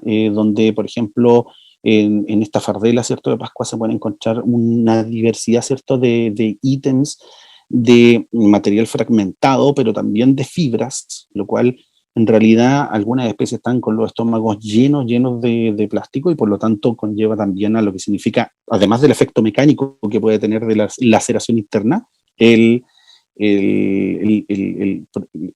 resultado de inanición, por ejemplo, en un pollo, por ejemplo, o en un adulto. Bueno, y las aves del sur de Chile no están exentas tampoco de aquello. Y los mismos albatros que nidifican, por ejemplo, en Diego Ramírez hemos encontrado materiales, ¿cierto?, sintéticos de distinto tipo. Y, por ejemplo, aquí en la foto izquierda está la parte de atrás de un dardo, de estos dardos que se arrojan, ¿cierto?, a la pared. Y fíjense acá también guantes también que tienen que ver, por ejemplo, con la actividad pesquera. Mucho se utiliza, por ejemplo, en el día a día cuando están, ¿cierto?, los tripulantes trabajando y manipulando, ¿cierto?, los materiales de pesca. Hay características bastante interesantes, por ejemplo, el espectro de colores que puedan, ¿cierto?, consumir los mismos albatros, y esto tiene que ver muy frecuente la ocurrencia de colores cálidos, rojos, amarillos, ¿cierto?, naranjos, donde obviamente este tipo de coloración tiene cierta relación, por ejemplo, con parte del espectro dietario de estas especies, por ejemplo, el krill y otros crustáceos. Pero si nosotros ahondamos un poquito más, incluso en algunas señales que nos entregan, por ejemplo, los albatros, ese era en el caso, por ejemplo, del ceja negra, pero en el cabeza gris, que es muy asiduo a consumir, por ejemplo, calamares, resulta que dentro de la diversidad de ítems plásticos que se pueden encontrar, en Diego Ramírez también hemos encontrado, por ejemplo, estas señales, como lo que está arriba a la derecha, que corresponde a el resto plástico de las potas, que son los dispositivos que se utilizan para capturar calamares. Y son potas de un tamaño que no corresponden por ejemplo, a las potas que se utilizan, por ejemplo, en Chile para capturar, por ejemplo, jibia, sino que estamos hablando de dispositivos para calamares de menor tamaño, que son justamente los que se pescan, por ejemplo, en estos buques especializados, los chiggers, los poteros, y que transitan, por ejemplo, desde las Georgias del Sur, transitan por el Estrecho Magallanes o por Cabo de Horno hasta llegar, por ejemplo, a la costa de Perú, donde tenemos estas flotas asiáticas, ¿cierto?, que tienen este movimiento, ¿cierto?, estacional para poder capturar distintas especies de calamares. Por lo tanto, y es interesante porque estos calamares no tienen un desembarco oficial en Chile, o sea, ni en el sur de Chile. Por lo tanto, los albatros de cabeza gris probablemente ya están dando señales de que puede estar ocurriendo algo también en mucho más allá de lo que significa el aguas jurisdiccionales de Chile, o quizás dentro de ella.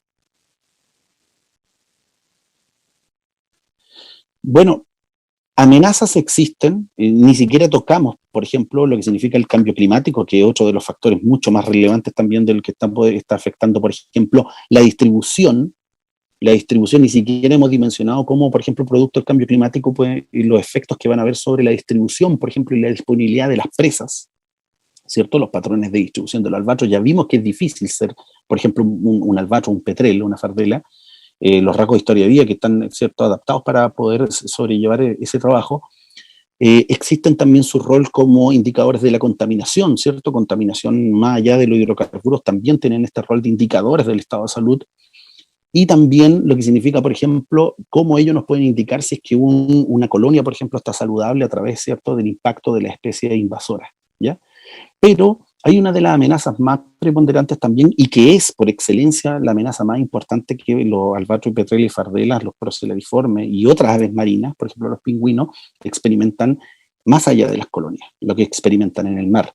Y esto incluye a lo que se conoce como el bycatch, lo que es la captura incidental en pesquerías, donde no están excluidas, por ejemplo, pesquerías ni artesanales ni industriales, y donde también hay otro impacto asociado a la actividad pesquera, y que eso es justamente lo que vamos a revisar el día de mañana, porque ahora ya ocupe mucho tiempo y parece que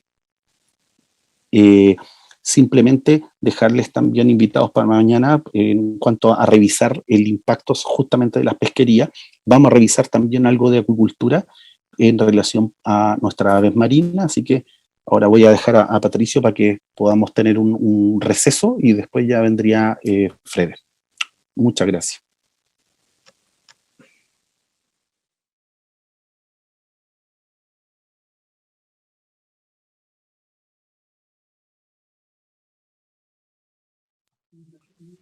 Ya, ahora sí. Ya, don Cristian Sosa. La primera pregunta por la plataforma de Zoom es, ¿las golondrinas de mar están más relacionadas con las fardelas?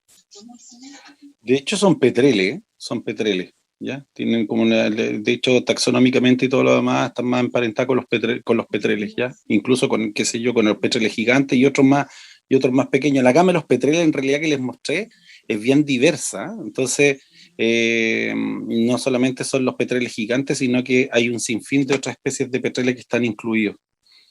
Así que están más emparentados en cierto... De hecho, se llaman petreles de las tormentas también, así comúnmente.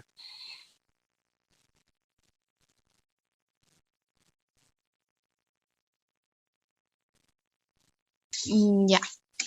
La siguiente pregunta de Jocelyn Núñez. ¿Qué tan monógamos son los albatros?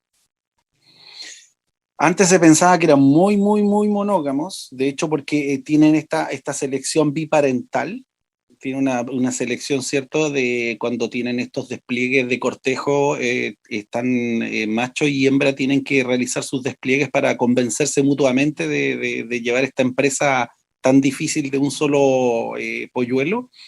Y resulta que con el tiempo ya, y gracias a los estudios, por ejemplo, de anillamiento y seguimiento a largo plazo de estas especies, es que se ha logrado identificar, por ejemplo, que igualmente, por ejemplo, enviudan algunos, tienen un periodo, por ejemplo, sin pareja, y después obviamente pueden retomar a una nueva pareja. Y también a través de herramientas moleculares se ha detectado también algunos casos también de infidelidad dentro de lo que significan algunas nidadas. De hecho, por ejemplo, algunos pollitos no corresponden necesariamente al papá que está criando, así que eso también son estudios emergentes que han salido. Ya, súper.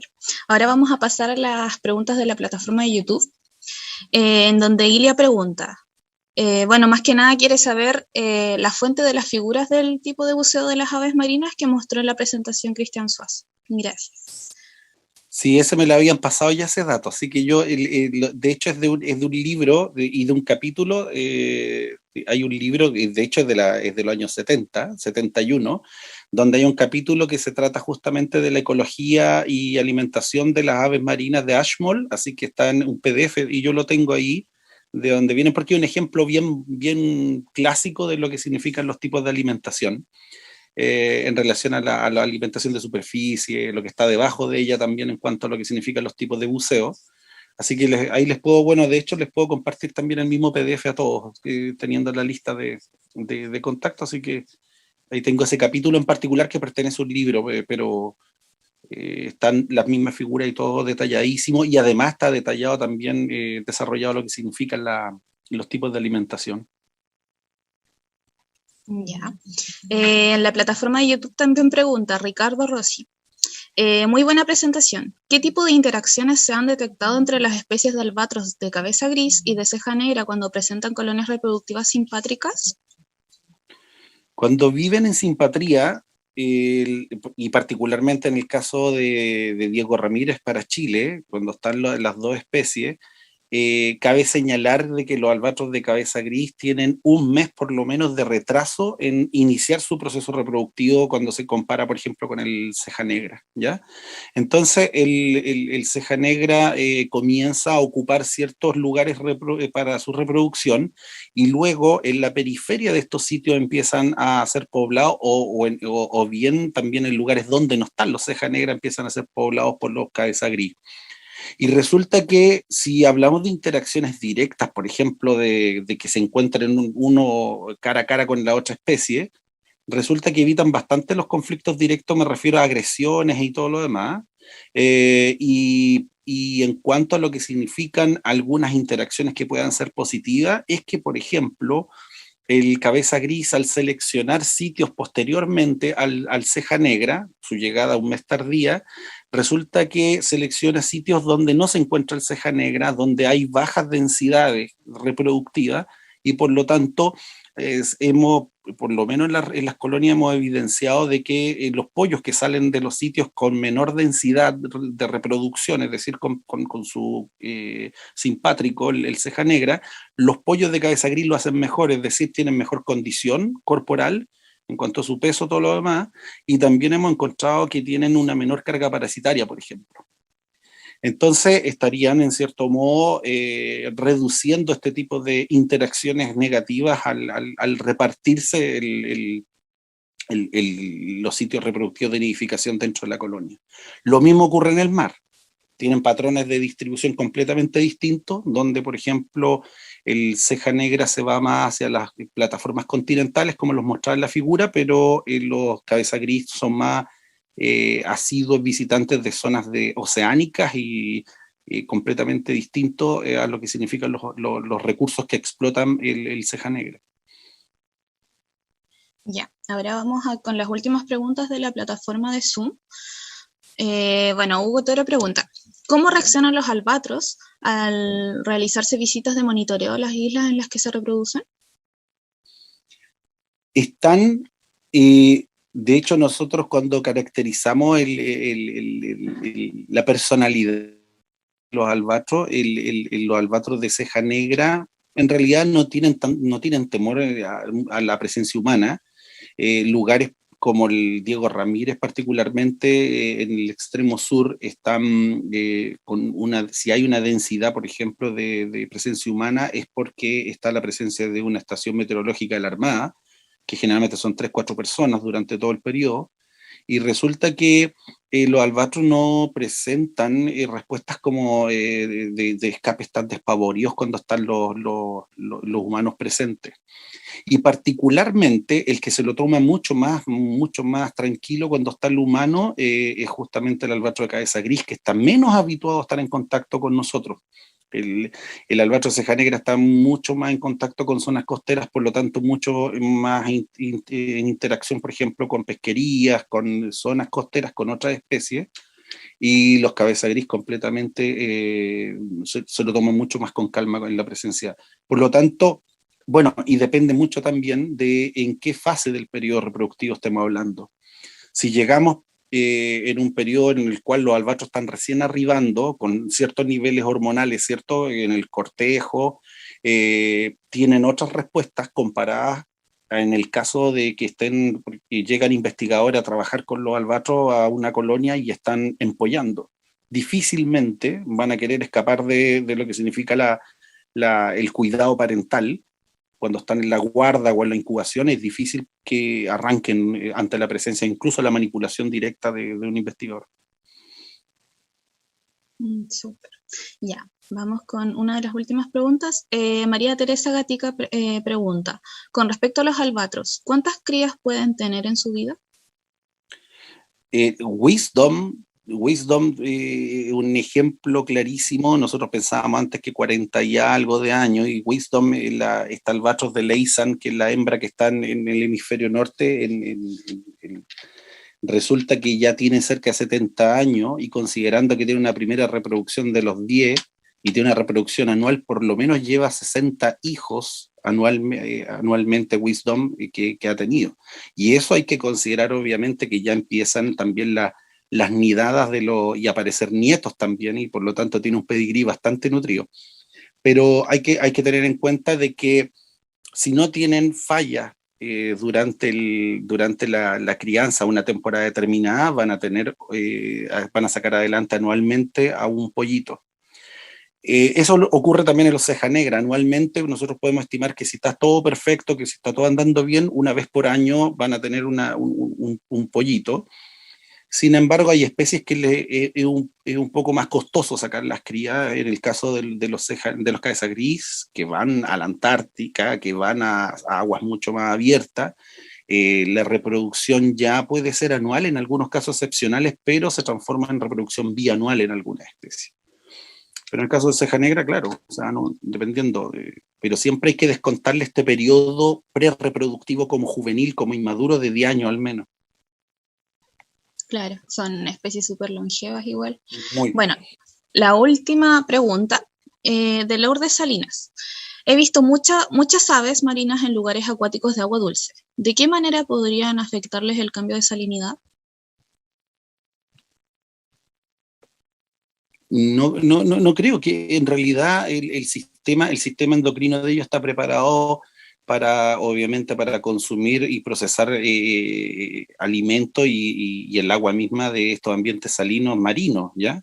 Pero de que tenga, por ejemplo, efectos adversos el consumo o de agua dulce, ni siquiera, incluso yo creo que es más favorable para la abrasión que pueda sufrir el plumaje, de hecho. Y el consumo no, o sea, la residencia de un ave marina que esté en condiciones de agua dulce, para nada, o sea, no afecta para nada. De hecho, muchas especies tienen una residencia temporal, a veces en algunos cursos de agua dulce, cormoranes, por ejemplo, que tienen sus movimientos estacionales a cuerpos de agua dulce. En Chiloé ocurre mucho, que se van a los lagos durante el invierno y no resistiría absolutamente nada. Ah, ya, súper. Bueno, eso serían preguntas para finalizar. Nosotros, como parte del comité organizador del Congreso, agradecemos la participación de todos. Y bueno, los esperamos mañana a la misma hora, en el mismo lugar. Así que, bueno, los links y los códigos de la sesión de mañana también fueron enviados a sus correos. Y vamos a estar enviándoles a ustedes también los correos de los participantes para que le puedan reenviar la información de esta sesión. Eso, no sé si Constanza tiene algo más que agregar o... No, eso, muchas gracias por su participación y por las ponencias de Cristian y Frederick. Sí, bueno, muchas gracias a todos ustedes también por la perseverancia de quedarse hasta más tarde, de hecho, así que bueno, y cualquier cosa que necesiten también se la podemos hacer llegar en cuanto a lo que significa el material que mencionamos. Si tenemos la lista de correo, no hay ningún problema en enviarle y compartirles todo lo que tengamos a mano también, o cualquier duda también extra la sesión, igual vamos a estar atentos a cualquier cosita. Sí, agradecer a Fede y a Cristian por sus excelentes presentaciones y sobre todo a todas las personas que se han conectado y han estado escuchando ambas presentaciones. Así que, como dice Cristina, mañana los esperamos a la misma hora, ¿ya? Así que estén todos muy bien.